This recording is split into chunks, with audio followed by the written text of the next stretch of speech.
Guess what? I sold my house, my brother-in-law Kevin said. My husband and I were really surprised, and we didn't know what to say. But the most surprised person was my mother-in-law. She looked really upset and asked, "Why? Weren't you supposed to come get me?" Kevin tried to calm her down and started to explain. "I'm Sandra.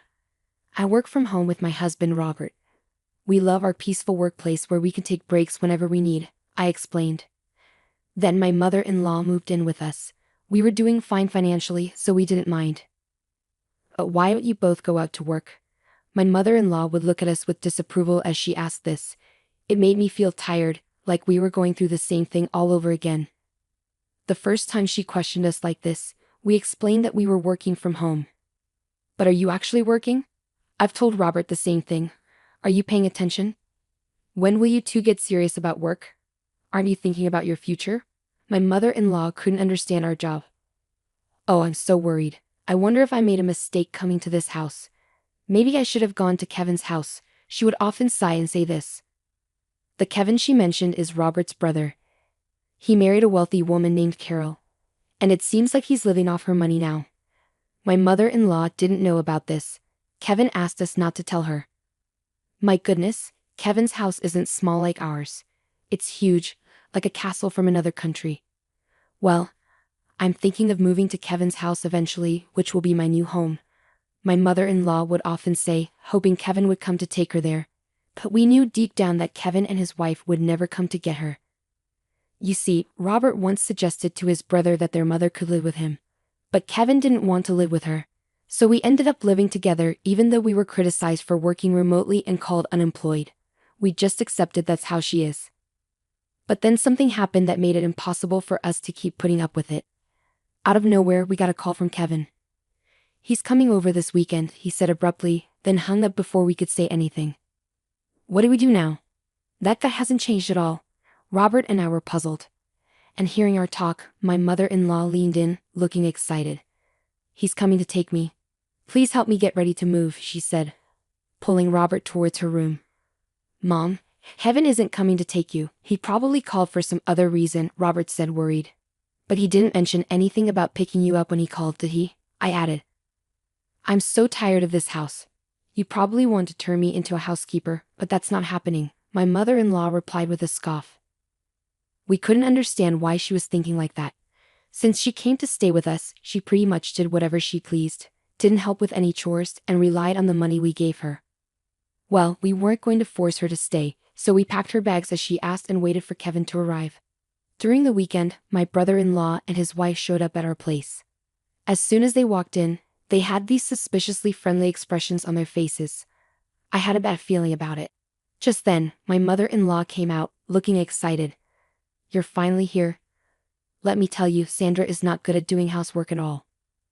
So I have to do them, and Robert completely ignores me. Isn't that terrible?" she said, acting like she was the victim, then brushed past Robert and welcomed her brother into our home. "You guys don't mistreat Mom. There's no way we're doing that. We're giving her an allowance, and she's eating whatever she likes. Plus, Sandra is handling the house chores," Robert said, looking conflicted, but his brother seemed suspicious. Robert has always been a bit clueless, probably treating Mom badly without even realizing. And it seems Sandra isn't the considerate type. "That's right. Kevin really understands me," she said. Hearing this conversation, Robert and I couldn't help but frown. Despite this, we decided to entertain our guests and led the couple to the living room. We all sat around the living room table, with Robert and me on one side and the couple on the other. "Now, why are you just sitting there? Serve the tea," my mother-in-law demanded. "Huh? I thought you were going to make the tea, mother-in-law. What's this about making an old woman work? See, Kevin, Sandra is like this," she said, even pretending to cry. I was so stunned by her behavior that I couldn't even respond. Once I served the tea, the mood became serious. The truth is, we sold our house. Robert and I were surprised and shocked by Kevin's words. But the one who was most shocked was my mother-in-law. "Why? Why would you do something like that? Didn't he come to pick me up?" she asked, flustered, confronting Kevin. He tried to calm her down, saying, "Take it easy," and then began to explain. "We've been in debt, and even though we could pay it off by selling the house, we're broke and have nowhere to live, so we came here to see if we could stay. What debt? I tried to start a business, but it didn't work out. These things happen, you know, Kevin said with a laugh. Robert and I sighed in frustration. We only need to stay until we find a new house. Please, we have no one else to turn to, the couple pleaded, bowing their heads together. I think our expressions must have been mixed, but if they had nowhere else to go, we felt obliged to help.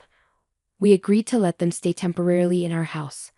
However, we made it clear that they had to find their own place within a month. Okay, Kevin said, still laughing, and went to prepare for their move. After they left, my mother-in-law sat quietly, looking lost in thought. Robert and I assumed she was still processing everything. The next day, the couple's belongings arrived promptly. This much. Where are we going to put it all? This is going to be tricky. We might have to sell some things or rent a storage unit, my mother-in-law said as we discussed what to do with Kevin's belongings. Then, out of nowhere, she dropped a bombshell on us. I've been thinking, wouldn't we be more secure in the future if Kevin stays here, so you freeloaders can leave, can't you? My mother-in-law's sudden statement left my husband and me shocked. If you insist, I can tolerate Robert staying, but I don't need a wife who can't do anything. Get a divorce then, Sandra's space can be used for all these packages, my mother-in-law eagerly demanded, looking at my husband for approval. What are you talking about? He reacted, as he usually did, completely surprised. Then my brother-in-law and his wife arrived. My mother-in-law greeted them happily, but I was still shaken by her earlier words. My husband decided to ignore the situation for the moment and asked his brother to deal with the packages. There were more than I expected. Try to reduce the number, rent a storage unit, or sell some if necessary, my husband said. His brother glared at him and said, "What are you talking about? These packages are important, how could I sell them? And what if they get stolen from a locker? What if they get damaged? Are you going to take responsibility, bro?" My husband shook his head at his brother's selfish behavior. This is our house, you know. It's only fair that you endure some inconvenience, right? If you don't like it, find a place to live quickly and leave.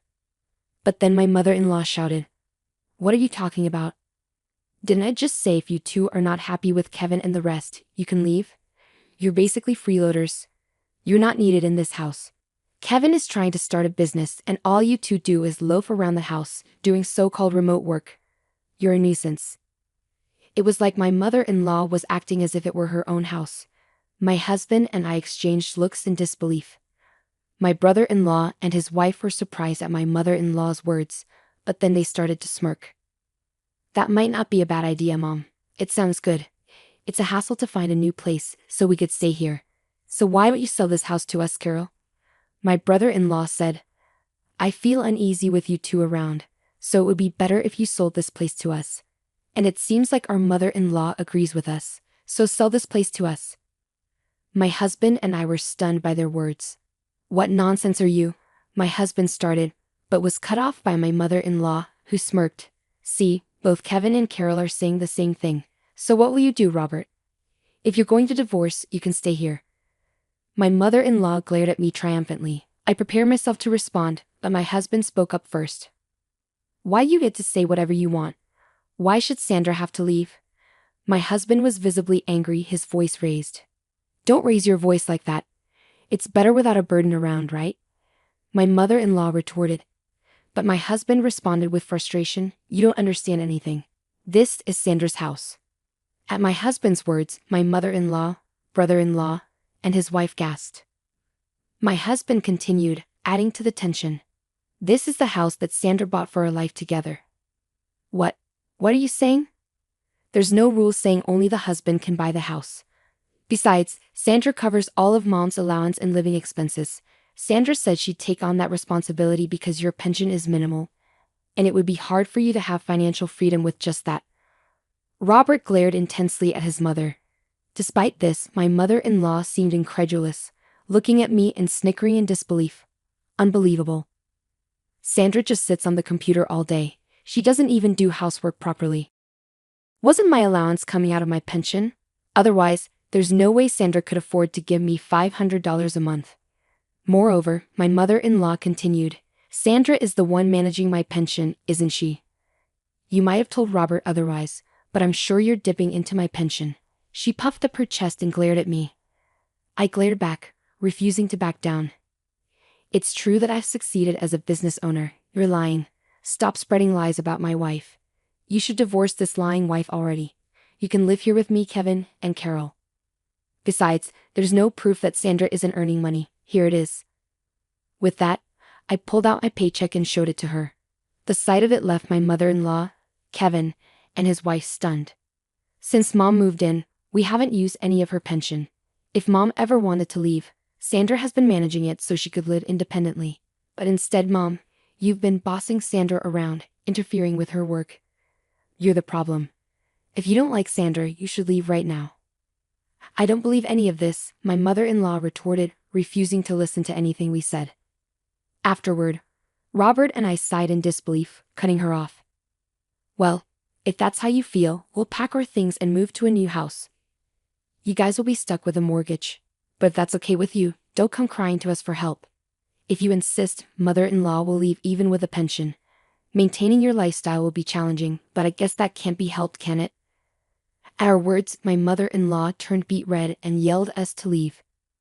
Wait, you can't be serious. We don't have to do that, do we? Kevin and his wife tried to intervene, but my mother-in-law gave us a fierce look and said, "Don't you dare talk back, Kevin. You're going to be a CEO, aren't you? I don't mind you using my pension, so just start a company and show us how successful you can become. I'll show you what happens when you defy us." Her words were filled with intensity. Hearing this, we decided it was best to no longer be involved with her or Kevin's family and left the house. Of course, the mortgage on the house remained, but we changed the ownership to Kevin's name. Some time had passed since then.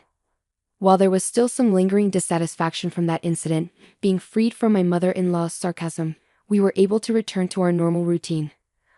While we were working from home like usual in our new apartment, my mother-in-law called my husband, Kevin, crying.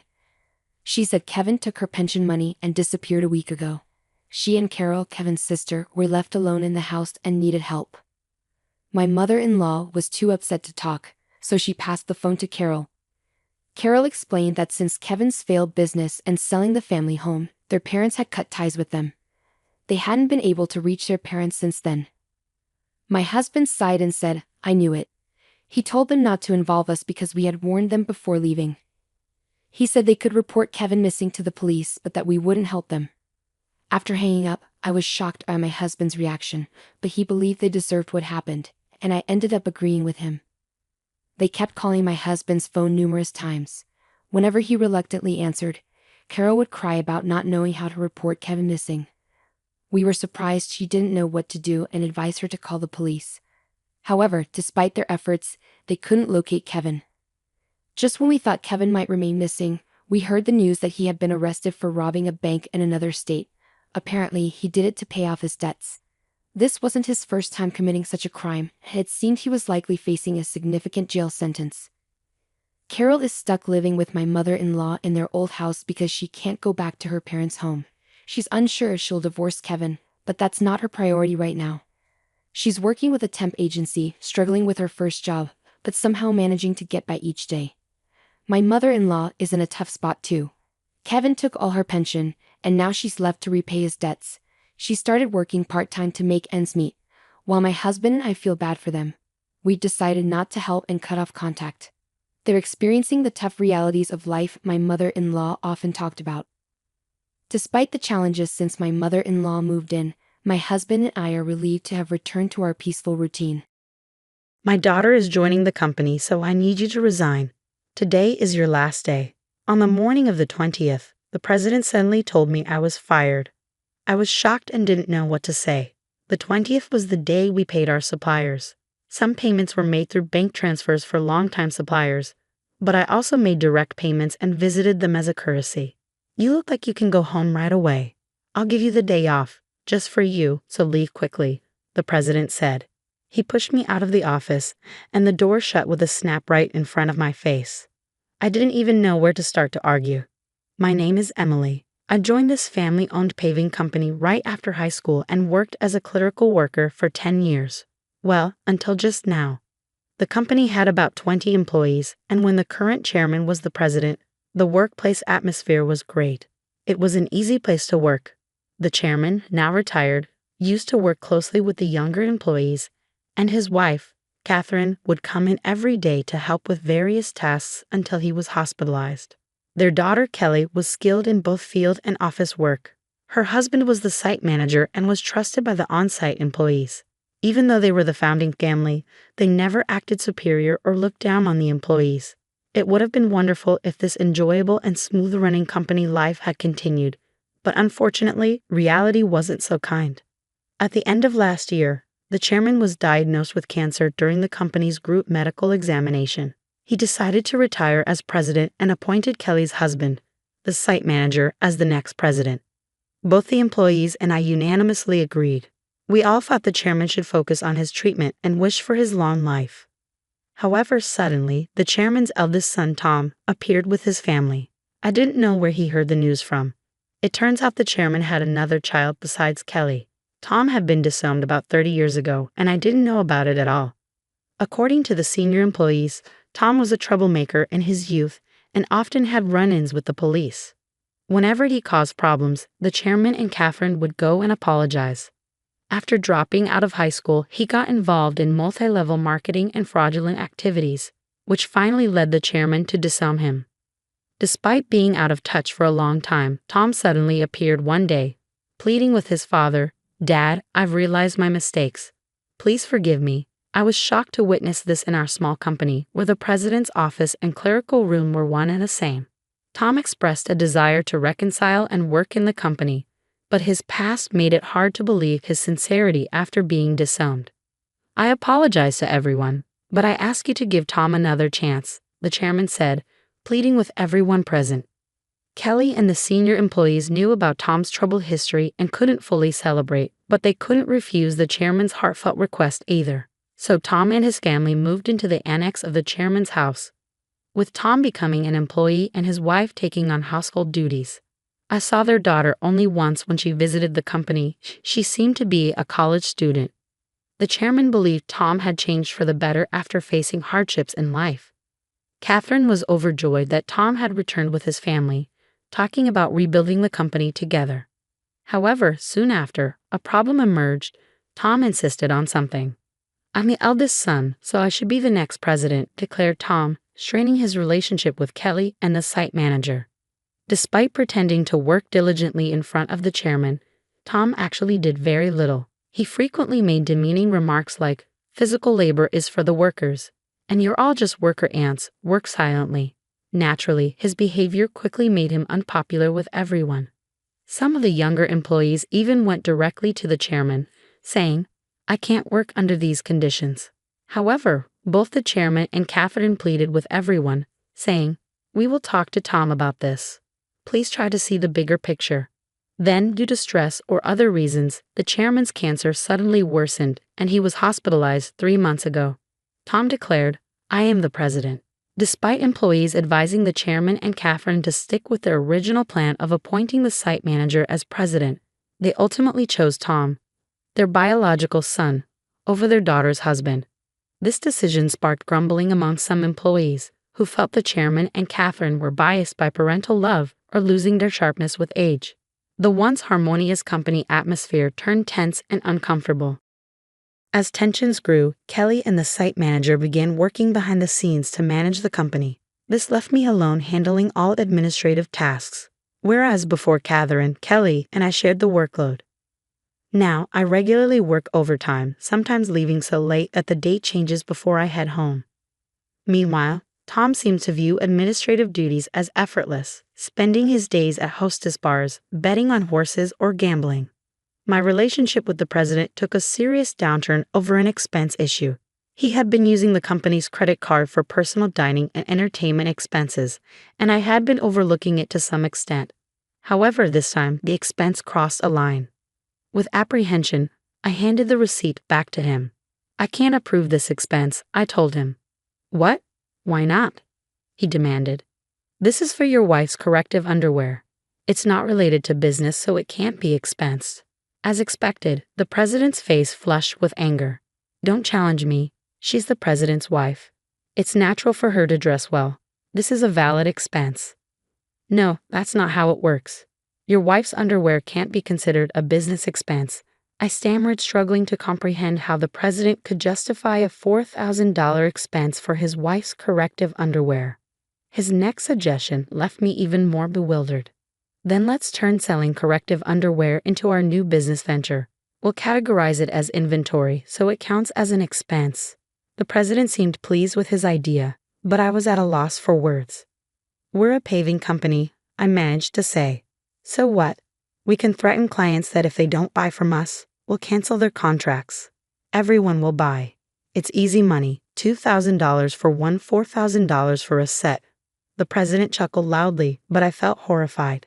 That's absolutely unacceptable. It will damage our credibility. I snapped at him in anger. From that moment on, I became the target of the president's disdain. Day after day, I endured constant berating from him. The situation became so difficult that I considered quitting many times. However, I continued to endure and work, driven by my loyalty to the chairman who had always supported me and my concern for the team who would struggle if I left. The truth was, I couldn't afford to lose my job suddenly either. I decided to tough it out until the right moment to move on. But then, unexpectedly, I was fired. If I quit abruptly now, it will cause problems for our clients, I thought to myself. Taking a deep breath, I gathered my courage and confronted the president. I can't do this. I can't just leave without proper notice and handover. Even your daughter wouldn't be able to handle the workload. Besides, today is the day we need to handle payments, I said in one breath, fully expecting the president to erupt in anger. As expected, the president's face turned red with anger. Shut up. I told you to resign because my daughter is joining the company. Today is your last day. As for the payment, let them wait until they come to collect it. There's no need to pay them up front. Excuse me, isn't it normal to pay for something once you buy it? I was shocked and explained it patiently, as if talking to a child. But the president responded with something so unreasonable that I couldn't believe he was being rational. If that's the case, just threaten to switch suppliers. Tell them we won't make the payment this time, so they should give it to us for free. What? That's not something we can do, is it? I was so stunned that I couldn't find the right words to respond. You're completely useless. My daughter has a college degree. She can handle office work easily. As family, she won't question my expenses like you do. You're all talk and no action. We don't need someone like you in our company. Leave now, the president sneered. It seemed clear he intended for his daughter to handle accounting so he could justify personal expenses as business expenses. Oh, is that so? Just remember, I won't regret this, I replied. Words were futile at this point. My patience had worn thin. I quickly gathered my belongings and left the company, feeling sorry for our clients. I called Kelly, despite knowing Catherine and Kelly were busy with the chairman. This was urgent. I explained everything and trusted the rest to Kelly. Once I left the company, I suddenly found myself with nothing to do. Being fired without notice clearly violated labor standards laws. If I reported this to the labor standards office, the company would be in trouble. Since our company was part of the middle company payment system, I could claim my severance pay and 1 month's salary. This system supports small and medium-sized enterprises that can't afford severance pay on their own. I didn't need to rush because I could apply within 5 years from my retirement date, and the Labor Standards Office had a 2-year statute of limitations. With my professional habits, I planned out the necessary procedures and timeline for retirement. I decided I could take it easy for at least a week. Lately, I had been working overtime and weekends nonstop, leaving no time for myself at home. There were many places I wanted to visit once I settled down, so I chose to go on a day trip to the beach for a refreshing break. After enjoying myself at the beach, I checked my phone in the locker and found several missed calls, emails, and voicemails. Among them, Kelly's email caught my attention. It said, "The payment process went smoothly. Everything is in order." I felt relieved. Despite the abruptness of my dismissal by the president, I couldn't shake the guilt of leaving my job in anger. Next, I listened to the voicemail from the company. It was the panicked voice of the president saying, "Hey, what's going on? They're saying I'm not the real president. Did you know about this? Explain yourself." After chuckling at his realization, I continued to check my emails and voicemails. Among them was a message from the chairman, so I promptly headed to the hospital. Arriving at the hospital room that evening, I found Catherine and the president already there. As soon as the chairman saw me, he greeted me from his bed. "Emily, I'm truly sorry for my foolish son. Hey, what's going on? I'm not the official president. Explain yourself. Tom shouted arrogantly, clearly not understanding the situation. The chairman quickly silenced him with a stern command. Quiet down. It turned out that right after I had called Kelly, she promptly informed the chairman and Catherine. Upon receiving the news, the chairman immediately contacted Tom, who was acting as president, and asked, "Do you really not know anything?" "So what's the truth?" I calmly explained to the president, who was still shouting in confusion.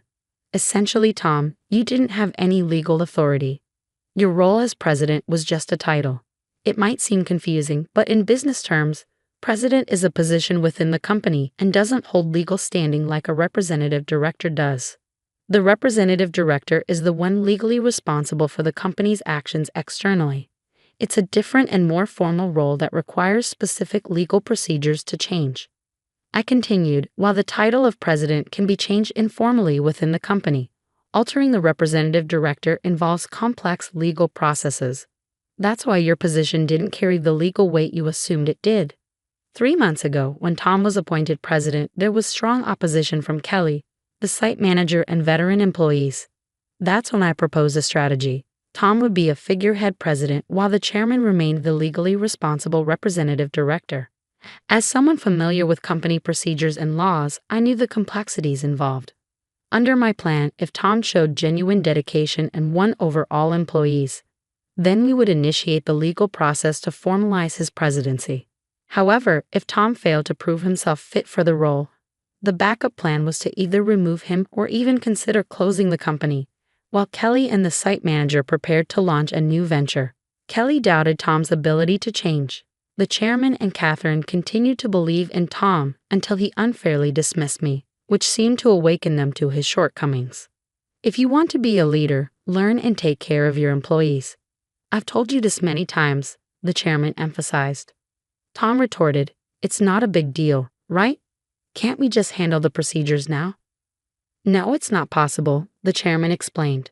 "Our company offers stocks to employees who want them, and many of them own shares. Emily owns 10%, making her a major shareholder. We can't disregard her views, and other shareholders won't support you either." As the president began to understand the gravity of the situation, his face paled. "What? I don't have any shares." "None. I plan to pass on my shares to you once you prove yourself as president. I'm deeply disappointed in you. Were you only interested in my wealth, thinking I didn't have much time left?" The chairman slumped in despair, and Catherine remained silent, visibly upset. Defiantly, the president responded, "Well, I'm the eldest son. What's wrong with taking what's rightfully mine? The company belongs to me. I can't forgive you anymore. The chairman bears full responsibility as the representative director of this company. Moreover, I'm a shareholder. I have the right to call for a shareholders' meeting and propose your removal," I asserted firmly. The president's face drained of color as he grasped the implication of removal. "You mean I could be fired? Dan, you were just a clerk." "Tom, Emily is right. At this point, no one will support you. Emily was the only one who spoke up to give you a chance," Catherine interjected. Then Catherine turned to me. "Emily, I owe you a sincere apology. I regret causing you trouble because of my love for my son. Please tell me what you'd like to do." I confronted the president directly. "Mr. President, I no longer wish to work under your leadership, so I am resigning immediately. However, I expect to receive my severance pay, along with 1 month's salary including unpaid overtime and holiday pay. As a shareholder, I will also take action through the Labor Standards Office to remove anyone who is detrimental to the company." I spoke calmly, and as I did, the president's complexion shifted from pale to completely white. Continuing, I informed them how Kelly had been actively visiting clients and successfully promoting our new company. Many clients had already decided to switch from our current company to the new one, and most of our employees were planning to follow suit. "That's impossible. I'll sue you," the president threatened, his voice cracking. But the chairman intervened firmly. "I am the representative director. You have no such authority." The president collapsed to his knees, and I felt a mix of emotions: regret, disappointment, and a sense of closure. "Mr. President, it's unfortunate it had to end this way. If you had changed your approach upon returning, things might have been different. There were ample opportunities for understanding if you had made efforts to learn and adapt. Ultimately, it was the president himself who squandered those chances, a classic case of reaping what one sows. In the aftermath, the chairman decided to shut down the company, leaving Tom unemployed. The president's wife attempted to sell corrective underwear, but it didn't succeed. They faced legal issues for aggressive sales tactics and were eventually arrested for involvement in a pyramid scheme. When Kelly returned to her parents' home, she found boxes of unsold underwear left behind.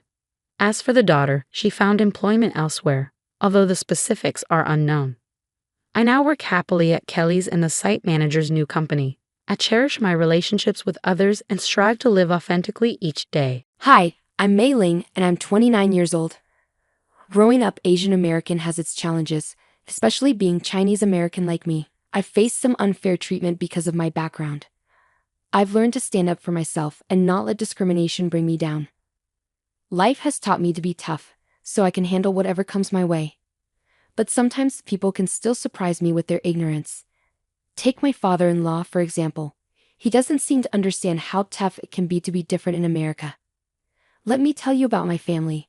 My husband, Mateo, is from the Dominican Republic, and I'm Chinese American. We love exploring each other's cultures and traditions. Recently, Mateo's stepdad, Hiroshi, joined our family. He's also from East Asia like me, which I thought was cool. I was excited to have someone who understood my background. But things changed when Hiroshi came into our lives. Mateo and his mom Sofia started speaking more Spanish, especially when Hiroshi was around. At first, I didn't think much of it since Spanish is their first language. Plus, they weren't saying anything bad. I know because I speak Spanish too. You know, I want to surprise my husband by learning Spanish. He really appreciates it when people do things for him, so I thought learning his language would make us closer. I kept it a secret for longer than I planned because I was afraid to tell them I could understand what they were saying. Even though I was getting better at Spanish, I was still scared of making mistakes and embarrassing myself. Maybe my fear was a good thing because when Hiroshi came into the picture, Sofia and Mateo started speaking Spanish more often. I thought it was best not to speak Spanish during those times. I mean, imagine joining a family with different cultures and feeling left out by everyone. Out of respect for Hiroshi and because we both shared East Asian backgrounds, I kept talking to him in English. I found it a bit strange that they were speaking Spanish more, but I didn't think much of it. That is, until I started hearing insults in Spanish that really surprised me. I remember that day vividly, like it just happened. We were all gathered around the table, ready to enjoy a meal together. The food smelled amazing, and we were chatting happily. But then disaster struck. I accidentally spilled gravy everywhere when I reached for the gravy boat. It was like a river of regret flowing across the table. You can imagine the chaos that followed. Sofia, my mother-in-law, started swearing in Spanish. Even though I'm not fluent in Spanish, I could tell she was saying mean things about me. It hurt, but Mateo, my husband, stood up for me. He told his mom that her insults weren't okay. Then Sofia said something that broke my heart. She asked Mateo why he was defending me when she thought I couldn't understand what she was saying anyway. Those words hit me hard. It hurt even more than her insults earlier. I felt so embarrassed and shocked that she would say something like that. It felt like she was used to talking about me behind my back in her language. I choked on my water, feeling overwhelmed. But Hiroshi, my father-in-law, comforted me. He reminded me that everyone makes mistakes and accidents happen. He even said there was more gravy in the pot, trying to lighten the mood. Hiroshi didn't know that it wasn't the spilled gravy that left me breathless. It was Sophia's hurtful words questioning my worth. I couldn't shake off the doubt that crept into my mind. Did I hear her correctly? Was I losing touch with reality? I couldn't believe that my own mother-in-law, who should have been supportive, would speak about me like that. After dinner, haunted by Sophia's words, I needed confirmation. I asked a Spanish-speaking friend and even used Google Translate.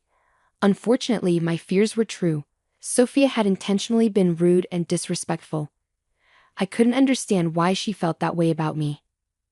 I kept my discoveries to myself for now, deciding to watch our family dynamics and wait for the right time to address this. The next morning, as we sat at the breakfast table, there was an awkward silence. I sat quietly, thinking hard, while the others chatted as usual.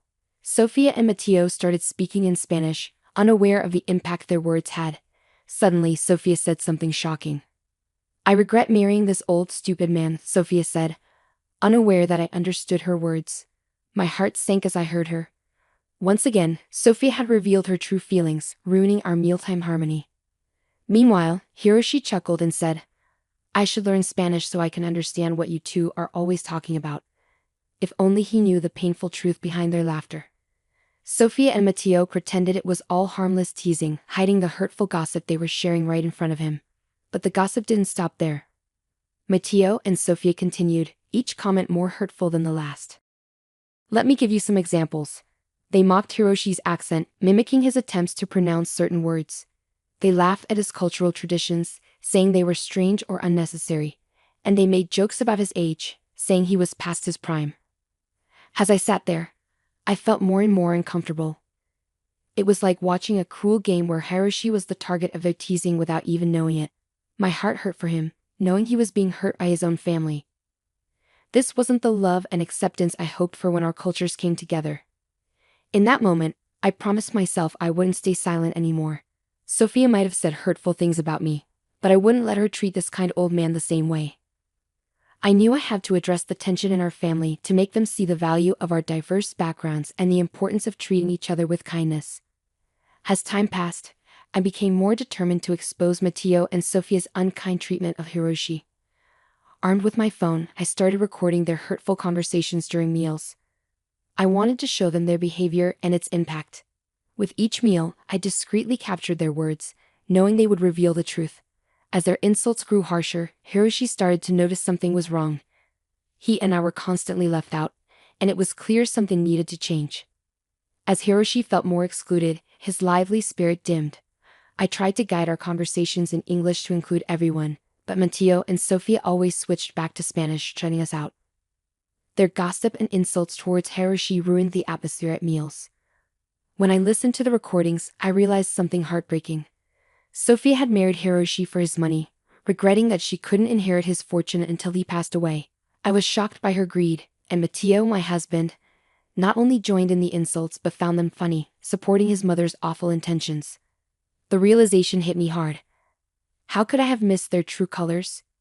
These were the people I trusted to embrace and celebrate our diverse family, yet they had betrayed that trust.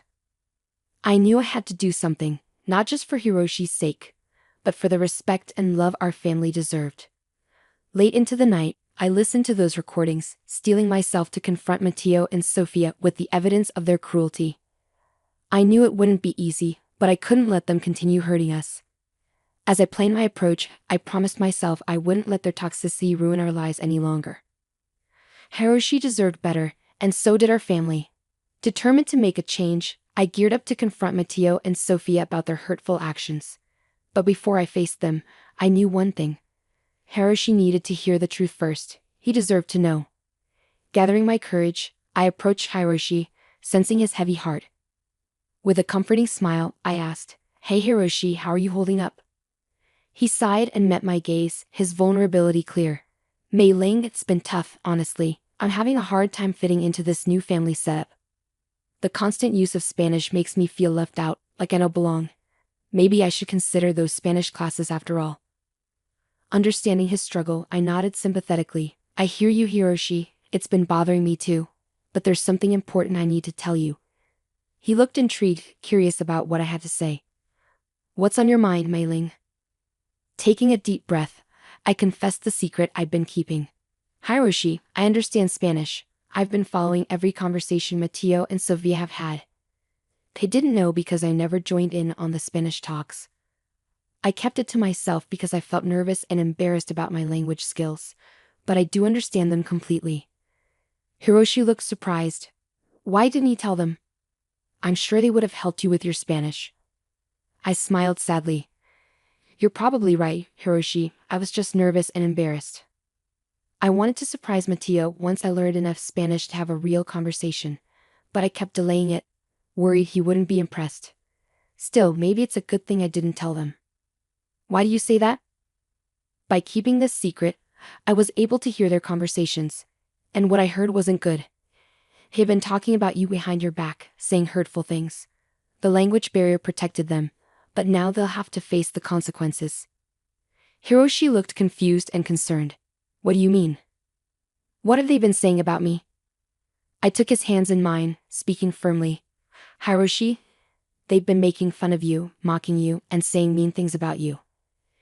It's been happening for weeks, and it's terrible that they can talk about you like that. His eyes showed a mix of surprise, hurt, and gratitude. I don't know what to say. Thank you for telling me the truth. I never thought they would do something like this. What exactly have they been saying? He asked, bracing himself for the harsh reality. Hiroshi, I know this is hard to hear, but I have to be honest with you.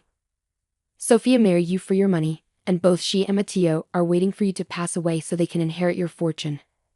As my words sank in, Hiroshi's disbelief turned into shock and confusion. No, Mei-ling, that can't be true. Sophia loves me, and Matteo loves me too. They wouldn't do that. Are you sure you're being honest with me?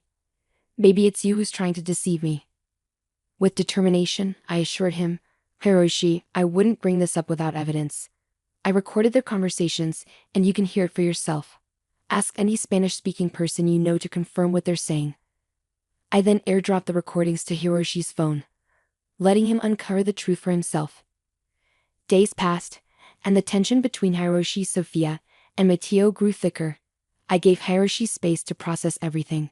Then, one day, he pulled me aside, his face showing a mix of acceptance and gratitude. I owe you an apology. I doubted you, blinded by my love for Sophia. But after talking to my Spanish-speaking friends and listening to those recordings, I believe you. I can't believe they said such awful things about me. What did I do to deserve this? I know, Hiroshi, it's a lot to take in, and I'm sorry, but I felt you needed to know the truth. I've decided to get an annulment. I'm old, May. I can't waste time with people who don't care about me. It's just hard to believe you'll be leaving so soon. Leaving sounds like the right move. I think you should do it. This will be my last night here. Tomorrow, I'll go and won't contact Sophia and Matteo until I'm ready to start the annulment process. But for now, I think I need a break. You deserve real love and peace, Hiroshi, and so do I. With that, Hiroshi and I hugged. And then we both went our separate ways. The next day, just as he said, Hiroshi was gone. He packed his things and left, leaving Sophia and Matteo confused and free to keep talking badly about him. As I put away the dishes, I could hear Sophia and Matteo in the nearby living room. Their insults towards Hiroshi made me furious. Why were they being so cruel? Finally, I couldn't take it anymore. With a surge of confidence, I decided to confront them about their hurtful behavior. Enough was enough. I know exactly what you've been saying about Hiroshi in your secret Spanish conversations, I said firmly. Sophia's face went pale, and she looked shocked. Matteo tried to act innocent. You don't know what you're talking about, he insisted. At that moment, I unleashed a side of me they had never seen before. Speaking fluent Spanish, I confronted them directly. Don't underestimate me. I've understood everything you two have been saying for the past 3 weeks. You've been insulting and disrespecting Hiroshi since he entered our lives. Matteo looked embarrassed, avoiding eye contact. They were caught in their lies. Finally, Matteo spoke up, his voice filled with curiosity, regret, and perhaps even hurt. Why didn't you tell me you could speak Spanish? You're really good. I gave a bitter smile. I was embarrassed by my imperfect Spanish, but now I see that it helped me uncover the truth about your true intentions towards Hiroshi. Their eyes widened in shock, struggling to comprehend the gravity of the situation. Sophia's voice shook as she asked, What do you mean, Mei-ling? I took a deep breath, revealing the truth bit by bit. I've told Hiroshi everything. He's on vacation now, away from this toxic environment. And because of what he's learned, he's going to pursue an annulment. So you won't get the money. Confusion and panic filled the room as Sophia and Matteo realized the consequences of their actions. The realization that their pursuit of Hiroshi's wealth had been fruitless left them stunned. You see, Sophia and Matteo, greed and manipulation may have clouded your judgment temporarily. But in the end, the truth won out. Hiroshi's fortune will never be yours. Your betrayal shattered his love and trust. As the reality of their actions sank in, Sophia and Matteo faced the consequences of their greed and deceit. The facade they had built around Hiroshi crumbled, and their dreams of an easy fortune vanished. In that moment, I stood firm, knowing I had spoken up for what was right, even if it strained our family's fragile harmony. Unfortunately, the damage had been done, and tension lingered between Matteo, Sophia, and me. Realizing the toxicity of the situation, I knew I couldn't stay any longer. If they could treat Hiroshi like that, who knows what they said about me? Their true colors had been exposed, and I couldn't ignore the toxicity in our relationship. Quietly, I started planning my exit. I reached out to Hiroshi for guidance and support. He, being the kind soul he was, encouraged me and even offered financial help to start anew. He knew I deserved better than the toxic environment we were in. I waited for the right moment to tell them I was leaving. The tension in the house was thick, with Matteo and Sofia carrying the weight of their failed scheme. They were angry and resentful, hiding any remorse they might have felt. With my preparations complete, I gathered the courage to make a clean break. The perfect moment came, and with my bags packed and determination in my heart, I faced Matteo and Sofia. I calmly told them that their actions had destroyed the trust and love between us. Staying in such a toxic environment would only hurt us more. Their faces twisted with anger and regret as they realized the consequences of their behavior. In that moment, I made my decision to leave. Standing tall, I asserted my worth and declared my independence. Their attempts to persuade me otherwise were futile. I had made up my mind, and nothing could change it. With a final farewell, I walked away from the toxicity that had plagued our lives, stepping into a new chapter. As I journeyed towards self-discovery and freedom, I carried the lessons learned with me. No longer would I be confined by others' expectations and judgments. I had found my voice and would use it to shape my destiny, leaving behind the negativity that once consumed me. It was time to embrace my strength and forge a path true to myself.